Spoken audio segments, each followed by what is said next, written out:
1000.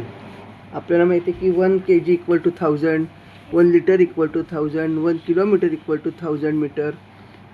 आता 1 म्हटलं की 1000, मग 1000च्या हाफ किती येतात? 500. आणि क्वार्टर किती होतात? 1 क्वार्टर 4 पार्ट्स केले, 250, 250, 250, 250.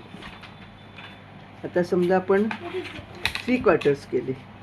3 क्वार्टर्स 250 4 झालेले आहेत, त्यातले 3 घेतले, 250, 250, 3 क्वार्टर्स घेतले आपण. 750 क्वार्टर्स. हे 750 काही ml असेल, CM असेल, मीटर असेल किंवा ग्रॅम असेल. आता समजू 100 कशाचं असतं? 1 रुपी इक्वल टू 100 पैसे, 1 मीटर इक्वल टू 100 सेंटीमीटर. आता 100चे हाफ किती होते? 50. क्वार्टर किती होतात? 25. आणि 3 क्वार्टर्स किती होतात? 25 मिळून 75. आता आपण हे बघू. आता 1 क्वार्टर घेतले आपण. 1 क्वार्टर म्हणजे आपण केजीचा क्वार्टर किती होतं? 250. 1 kg अँड क्वार्टर 1.250. इथं डेसिमलचं महत्त्व आहे.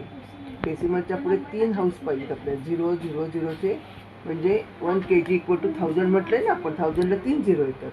1.250 kg. ते 1 kg 250 gram.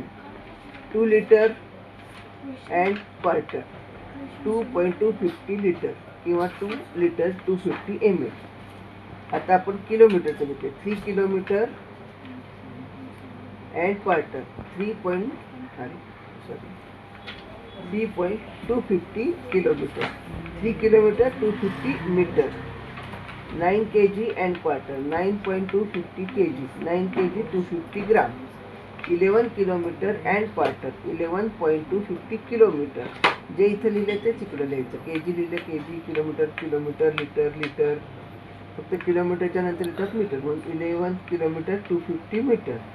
15 litre and quarter. मग काय लिहिलं आपण? लिटर. क्वार्टर म्हटलं की 0.250. 15.250 लिटर. 15 litre 250 ml. तसंच हाफचं पुढे. हाफला काय येतं? हे होलच्या हाफ. म्हणजे आता 1000च्या हाफ 500 घेतले आपण इथे. 1.5 litre 1.500 litre. 1 litre 500 ml. 2.5 kg 2.500 kg 2 kg 500 gram. तसंच हे सगळं आहे इथे. लक्षात आलं असेल बहुतेक पुढचा 3 क्वार्टर्स. 3 क्वार्टर्स म्हणजे येतात 750. 2 and 3 quarter kg 3.750 kg 3 kg 750 gram. समजा अजून एखादं लिटरचं बघू. 10 and 3 quarter litre 10.750 litre. 10 litre 750 ml. 100चं बघू. 100 kg 3 क्वार्टर्स. किती पण मोठं असं किती छोटं असं आपल्याला लिहिता येतं. आता नुसतंच सांगितलं 3 क्वार्टर्स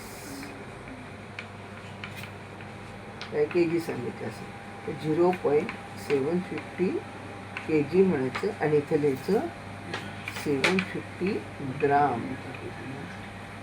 हे इम्पॉर्टंट असतं. असं हाफ लिटर म्हटलं तर 500 ml.